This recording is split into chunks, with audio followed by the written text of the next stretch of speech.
have a vision, think big, ignore the naysayers, work your ass off, and give back and change the world. Because if not us, who?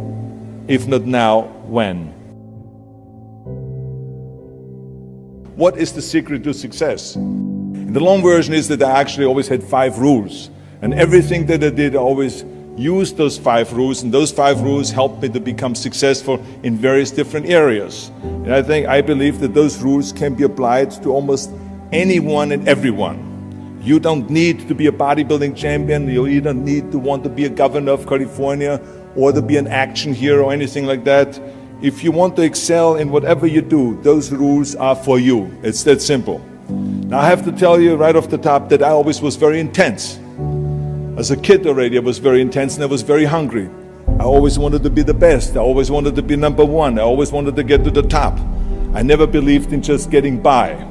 Now, I have nothing against people that just want to get by, because I think there are many roads to happiness, but I think that we all here like to be successful and we are driven. So that's why those rules apply to you. So my first rule is find your vision and follow it. You see, I think it's the most important thing that we have a very clear vision of where we go, a goal, where do we go? Because you can have the best ship in the world, you can have the best cruise liner, but if the captain does not know where to go, that ship will drift around the world and out there at sea and will never end up anywhere. And this is exactly the way it is in real life. If you don't have a goal, if you don't have a vision, you just drift around and you're not going to be happy. This is why it is so important to have that vision. Now, I created that vision in Austria because I grew up after the Second World War.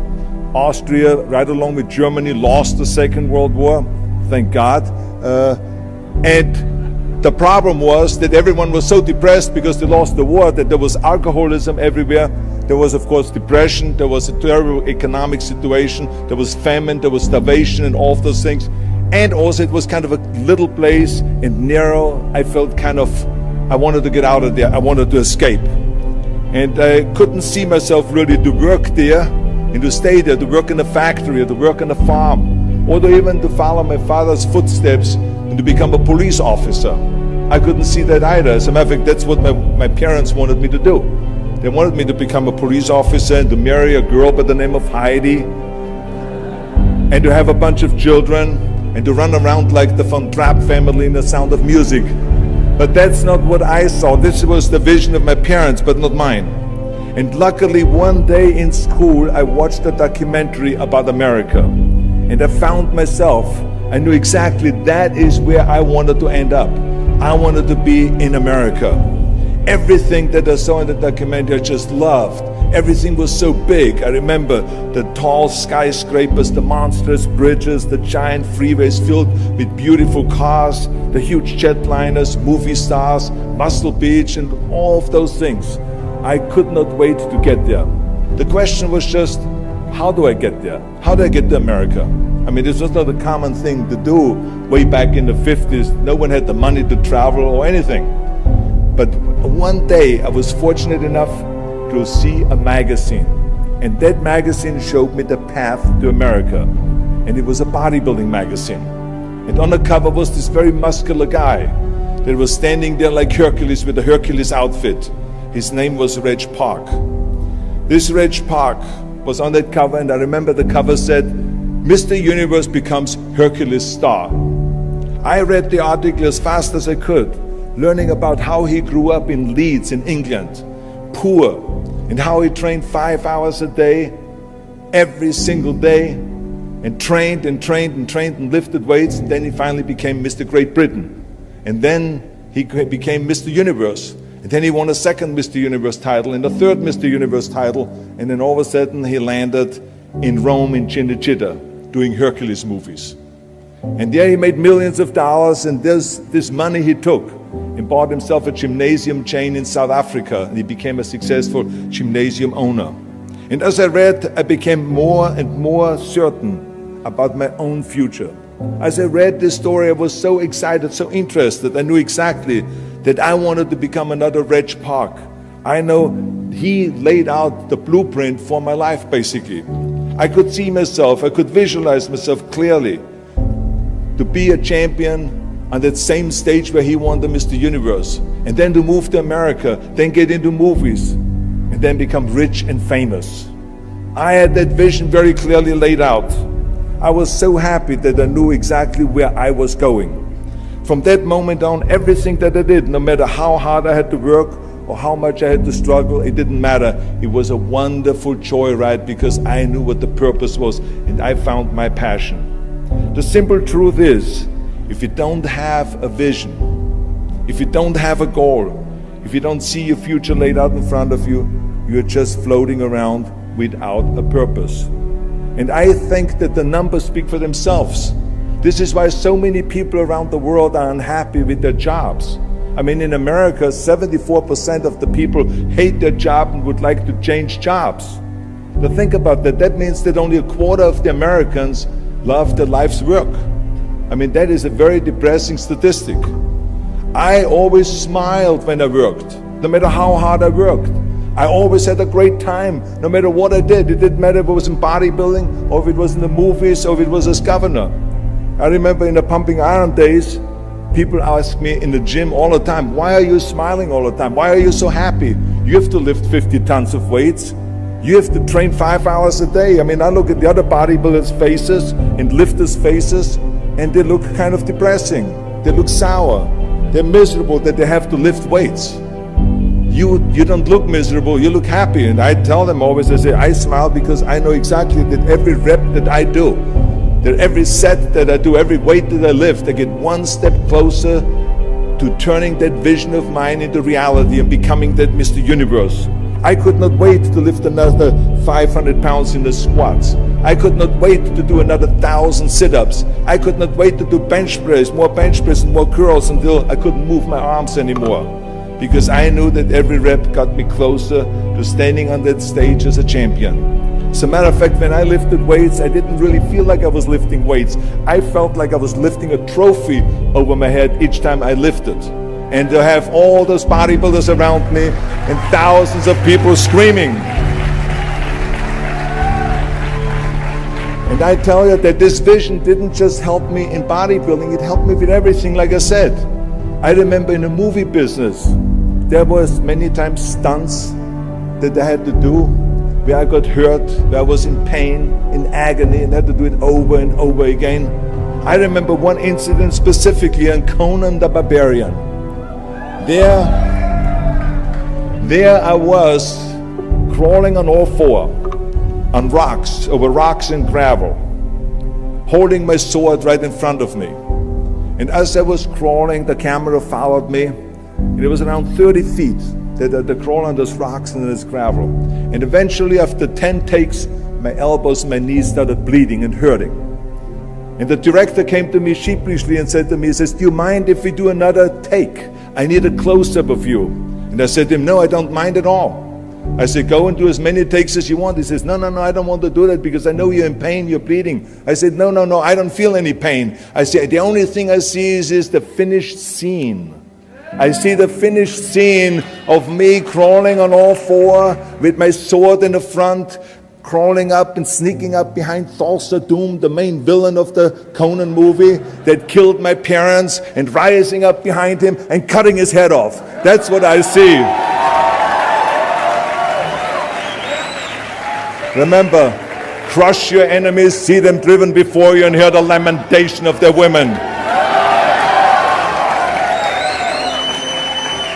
So this is why, because I visualized that scene, this is why I did not feel that pain. I did not care if I was bleeding on my knees, because I knew that pain is temporary, but the film is permanent. And I explained that to the director, so this is why I try to tell you, always discover your vision, and the rest will follow. Now my second rule is never ever think small. If you're going to accomplish anything, you have to think big. You have to go and shoot for the stars. The biggest challenge most people have is because they think small. And the reason why people think small and why they choose small little goals is because they're afraid to fail. They know that if you shoot for a big goal, then the chances of failing are very high. And they're afraid of failing. It's one of the most common things why people are frozen and why they can't make a move in life, because they're scared of failing. I say to myself, hey, I'm not worried about failing because that's part of life. You're not going to go and win everything. And how far can you fall? Look at this. This is the ground. That's as far as I can fall. And you know something? That the only time you really consider the failure is if you fall and you don't get up. But if you get up, you never consider the failure. So I never considered myself a failure. I always considered myself a winner, even though I fell every so often. But I always got up and I always moved forward. This is the important thing. I never had any patience, of course, for thinking small, because in German we have a saying, wenn schon, denn schon. And that means that if you do something, then go all out and do it well. And this was not just the case in bodybuilding. I didn't just want to be a bodybuilding champion. I wanted to be the greatest bodybuilder of all times. I wanted to have the most muscle, the most muscle of all times, the most definition. I wanted to win the most trophies, the most world championship titles. I just wanted to be the best. And the same is also in movies. I didn't just think about being in movies. No, I wanted to be a movie star. I wanted to have above the title billing. I wanted to become the highest paid entertainer. I basically wanted to be another John Wayne. What's wrong with that? And then the same is in politics. I didn't just want to go and be in politics and enter a race for city council. I mean, let's be honest, does that sound right, Schwarzenegger? City council? No, come on. Not even Schwarzenegger and mayor, no. It had to be Schwarzenegger running for governor, but not just any governor, but governor of the greatest state in the United States, of California. That was the important thing. I give you an example of thinking big. When I became governor, I wanted to rebuild California's ancient infrastructure. You see, America has been living off infrastructure that was built in the 50s and 60s, and it drives me absolutely insane that America hasn't started rebuilding that infrastructure. I mean, we haven't invested in new roads or in new transit, or in schools, or in energy, or anything like that for decades. The number of cars that we have now in America are 4 times as many as we had in the 60s. So therefore, we should be having 4 times as many freeways, 4 times as many tunnels, 4 times as many bridges and all this. But we don't. So this is why I wanted to get our act together and do the upgrading, at least in California. So when I talk about infrastructure, I didn't really want to just fix roads and fix and close some holes on the roads. I wanted to build massive freeways on top of freeways. I wanted to build the first high-speed rail in the United States. I wanted to build more bridges and more tunnels, more on-ramps and off-ramps. I wanted to see literally trains everywhere. Well, there was no excuse for Californians to get stuck in traffic, and there was no excuse really to send your kids in overcrowded classrooms in schools, and there was also no excuse that Los Angeles has a 100-year-old sewage system. That's shitty, I think. At first, of course, some of the legislators looked at me like I was absolutely insane when I told them this vision. They were willing to spend maybe $5 billion, which of course is petty cash in compared to what my vision was. But so some politicians, of course, had a hard time to see the big picture because they didn't really ever travel outside California. So they haven't really seen big infrastructure. They haven't really seen big infrastructure all over the United States, or maybe in Asia, in China, or in Korea, or in Brazil, or in European countries, or here in Australia maybe. So they haven't seen that. And then, of course, there are other politicians that simply don't have a vision of the future past the next election, which is a common problem politicians have all over the world. So it was my job as governor to motivate them and to take them and to see the traffic jams in Los Angeles and to see the overcrowded classrooms and to see all the problems that we have. And I kept pushing and pushing, and I pumped them up enough that eventually they saw the big picture. And eventually Democrats and Republicans came together, and we invested $60 billion to rebuild California's infrastructure, the biggest investment of our state in 50 years. So that's what we did because we had a big vision, and everyone bought in on this big vision. So remember, never think small, think big. My third rule is ignore the naysayers. I think it is natural that when you have a big vision and big dreams and you have big goals, that people are going to say around you, I don't think it can be done. I think it's impossible. Or no. I tell you, I heard this all the time, but I want to tell you, don't ever let them stop you from dreaming and from shooting for the big goal. Because eliminate just simply those words, no, impossible, and it can't be done. I mean, in each one of my careers, when someone said it's impossible, I heard it's possible. When someone said it can't be done, I heard it can be done. And when someone said no, then I heard loud and clear, yes. So this is what I believed in. I am a big believer of what Nelson Mandela said. He said it always seems to be impossible and still someone does it. And that's exactly what it is. And I wanted to be that one that does it. I wanted to break the new records, and I wanted to do something that no one else has ever done. So I think that's what you need to do. Don't ever be worried about that someone hasn't done it. Just think about how many times my career would have stopped. My career would have ended if I would have listened to the naysayers. I mean, it started right away when I was 15 years old and I became a bodybuilder. Right off the top, when I said, I want to be a world champion in bodybuilding, I want to be Mr. Universe.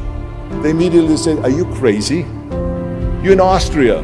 In Austria, you can become a ski champion or a bicycle champion or something like that, but bodybuilding is an American sport. Forget about it. That's nuts. Then when I wanted to move to America, they said, again, it's impossible. You will never be able to do that. You have no money. You're all by yourself. And then when I wanted to go into show business, after I won 13 world championship titles in bodybuilding, I said, I want to be like Reg Park. I want to be a Hercules. I want to get into movies. Well, I tell you, when I met those agents and managers and studio executives, their reaction was, oh, Arnold, that is so funny. You want to be what, a leading man? Oh, come on. I mean, look, first of all, let's start with your body. Look at your body. I mean, you're overdeveloped. You're gigantic. You're like a monster. Are you kidding me? Do you know what the new thing, the new trend is? It's little guys like Dustin Hoffman, Al Pacino, Woody Allen. Those are the new sex symbols. Don't you get it? And then your accent, oh, it gives me the chills just listening to your German bullshit. Come on now. I mean, oh God, I mean, it's like, it's scary when you talk. It's unbelievable. I mean, have you ever, Arnold, I mean, be serious, have you ever seen an international movie star with a German accent? It doesn't happen. Forget about that. And then your name, what is it, Schnitzel or something like that? Yeah, I can see that name already up there on the billboard. Yes, and people are going to storm the theater and the movie houses because Schwarzenegger is starring in the movie. Oh yeah, I can see that already. So that's what they said. They said to me, it says, look, forget about it, you're a nice guy. I mean, you're a bodybuilding champion. Why don't you open a gymnasium or a health food store or something like that? We can help you with that. And then we get you on the side some little parts, like maybe playing a bouncer. I mean, with your body, perfect. Or maybe a wrestler. Oh, I have a good idea with your accent, a Nazi officer. Now that's really great for you. I call my buddies over at Hogan's Heroes. I mean, they would probably use someone like you. So that's what they said. Imagine that. Everywhere I turned, they said, no, it won't happen, it's not going to happen, and forget about it. Luckily, I did not listen. I did not listen because I knew if I worked hard enough and if I worked as hard as I did in bodybuilding, 5-6 hours a day, that I will make it, that I could prove them wrong. And I started working very hard. I started taking acting classes, English classes, speech classes, dialogue classes, even accent removal classes. I ran around all day saying lines like, a fine wine grows on a vine. Because you see, we Austrians and Germans have a difficult time with the V and with the W and with the F, we get it all mixed up. So it was a fine wine grows on a vine. Or the sink is made out of zinc. And all those kind of lines. I said over and over, and you know something? All of a sudden, I got a little break. In the early 70s, I remember, all of a sudden, I got a TV show. A little part, then another little part. And then all of a sudden, I got a phone call from Lucille Ball. to be in her special happy anniversary and goodbye, which was with Art Carney. I had this 6-minute scene as an Italian masseur. Now, most people don't know the difference between an Italian accent and the German accent, so I got away with my German accent. But I played this Italian masseur, and I was so delighted. And then right after that, I got a guest starring role in Streets of San Francisco with Michael Douglas and Carl Malden, and then Pumping Iron and Stay Hungry. And then, of course, I landed the big role of as Conan the Barbarian. So finally, I got the big break. And you know what was so interesting about it was that as soon as we were finished with the Conan movie, we were out there on a promotion tour, and the director said at the press conference, the director is John Milius, he said, if we wouldn't have had Schwarzenegger with those muscles, we would have had to build one. Now think about that. Before it was this huge obstacle to have this body, and all of a sudden the director says, if we wouldn't have had Schwarzenegger with his body, we would have had to build one. Now what a turnaround. And then when I did Terminator, James Cameron said, which was really great, he said the "I'll be back" line became one of the most famous movie lines in history because of Arnold's crazy accent, because he sounded like a machine when he talks. So as you see, everything that the naysayers said was a liability became an asset. And the same was also in my political career. When I ran for governor, they immediately said, I shouldn't do it, it is a big mistake, it won't happen, I will lose, and all of those kind of things. And the rest, of course, is history. The bottom line is, if I would have listened to the naysayers, my career would have ended when I was 15 years old. I would be still yodeling in Austria, in the Alps, and I would not be talking here today to you. And the reason why I'm here today and talking to you is because I did not listen to you can't, or it's impossible, or no. So I just recommend to you very strongly, ignore the naysayers.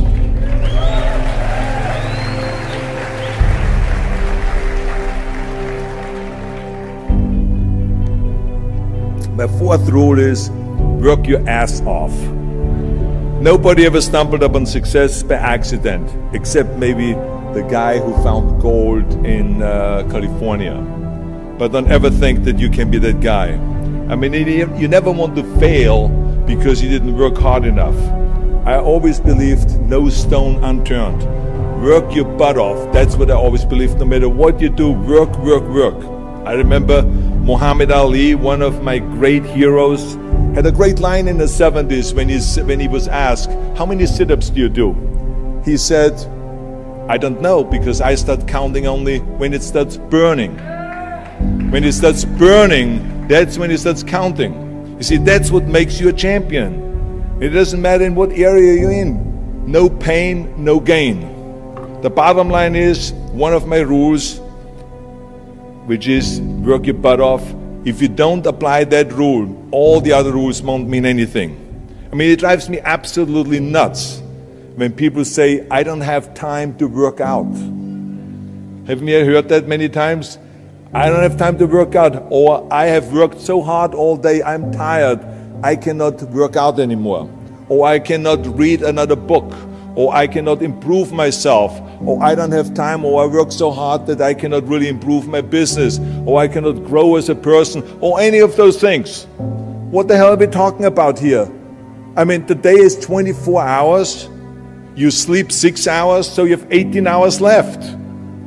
I mean, I know there's some of you out there that say, well, wait a minute, I sleep actually 8 hours, but that's just sleep faster, okay? You didn't, I mean, let's not get bogged down with this stuff here. Listen, when I came to the United States, I remember that I trained 5 hours a day, every day, and I was managing a construction business, and I was a bricklayer, and I went to college also, and I took acting classes from 8 o'clock at night to 12 o'clock midnight. All of that in one day. Every day I did that.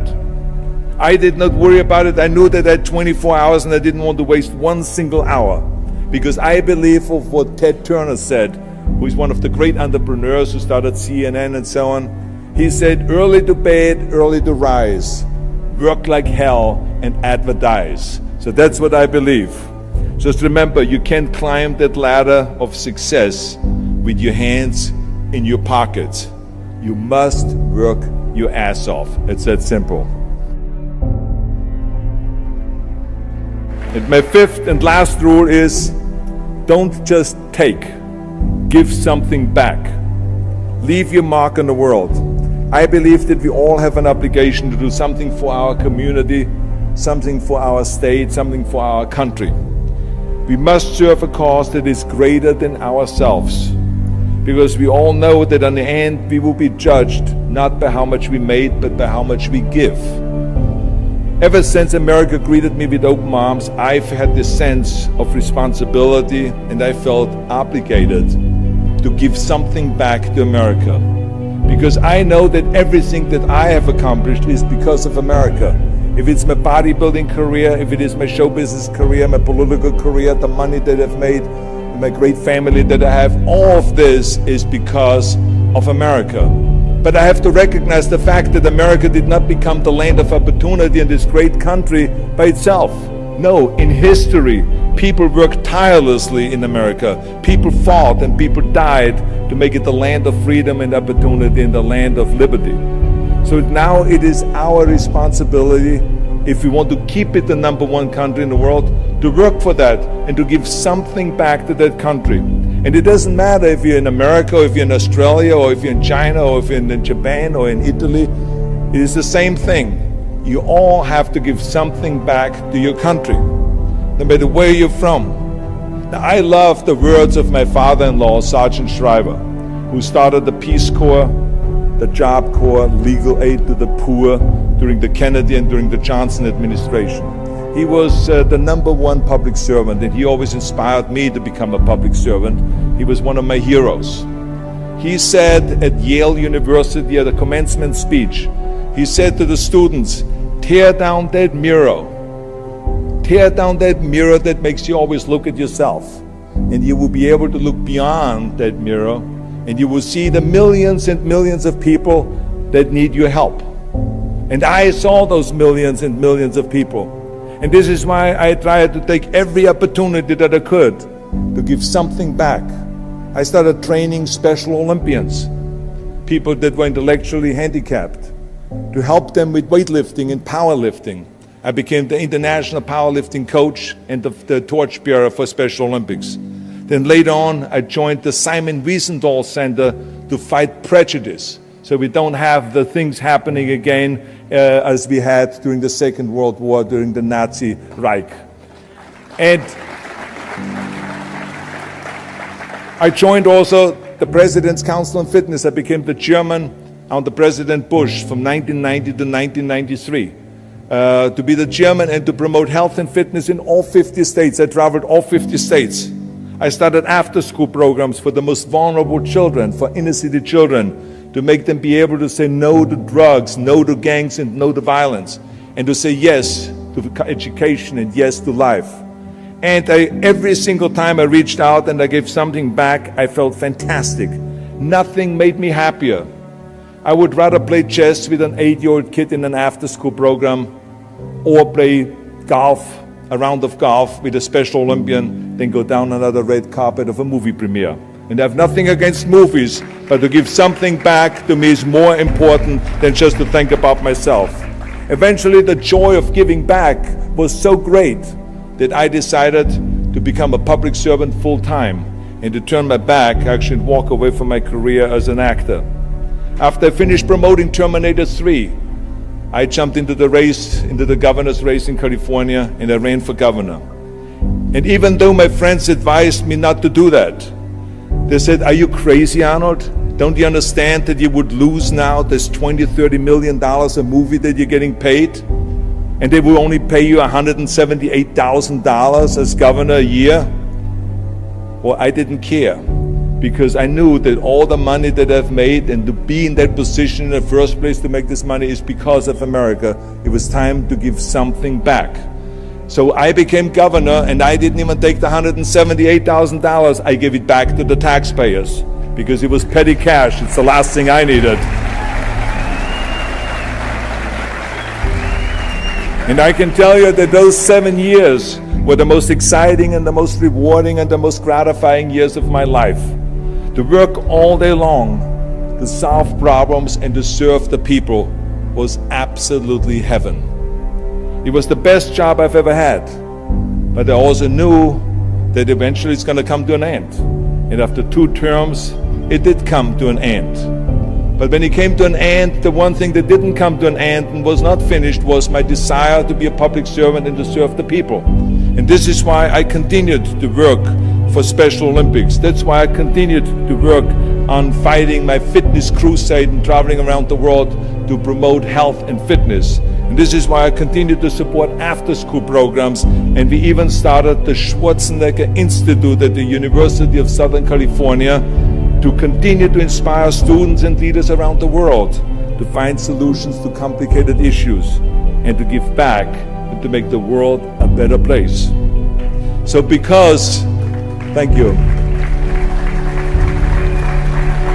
But I tell you that I was very fortunate that I had great heroes. I had great heroes that I could look up to, and I mentioned 2 of them, Muhammad Ali and Sergeant Shriver, my father-in-law. But there's other great heroes like Gorbachev, Reagan, Mandela, great leaders like Mother Teresa, Chancellor Kohl, and Churchill, and the list goes on and on. I mean, those people had such an impact on the world. Single-handedly, they've changed the world. I mean, if you think about just Gorbachev, I mean, this man, every time I meet him, I'm in awe. I mean, he grew up under communism, and he rose from the bottom of the ranks straight up to the top. He became president of the Soviet Union, one of the most powerful people in the world. And he was the leader of the Communist Party. And when he was in that top position, he realized that the system was broken. Now, what do you do when you're the top leader of the Communist Party and you realize that the system, that communism doesn't work? Well, you know what he did? He dismantled communism. Think about the courage that takes. I mean, the guts that it takes to do that. Think about that Gorbachev completely transformed his country with glasnost to give his people for the first time freedom. And then through perestroika, by reforming Russia's economy. He didn't wait for the next president. He didn't complain. He simply said, if not me, who? And if not now, when? So I feel very strongly all of us need to have and embrace that kind of a spirit. We all can create change, whether it is in our neighborhood or in our local schools or in our country. It can be big, but it can also be as little as just going to a school kid that has problems reading and teaching that kids how to read or how to do math. We don't have to just work on me. We should also work on we. Not just me, but also we. Remember that. To lead a truly full life, you must give back. You must leave the world a better place than you found it. Because the bottom line is, it is up to us. I mean, those rules that I've given you are important rules, but giving back is one of the most important rules. I guarantee you that if you follow all of those rules, you will have many victories to celebrate. And you will leave, your work, and you will have extraordinary kind of a record, and you will leave a legacy behind that you can be proud of. So I want you to remember those rules. Have a vision. Think big. Ignore the naysayers. Work your ass off and give back and change the world. Because if not us, who? If not now, when?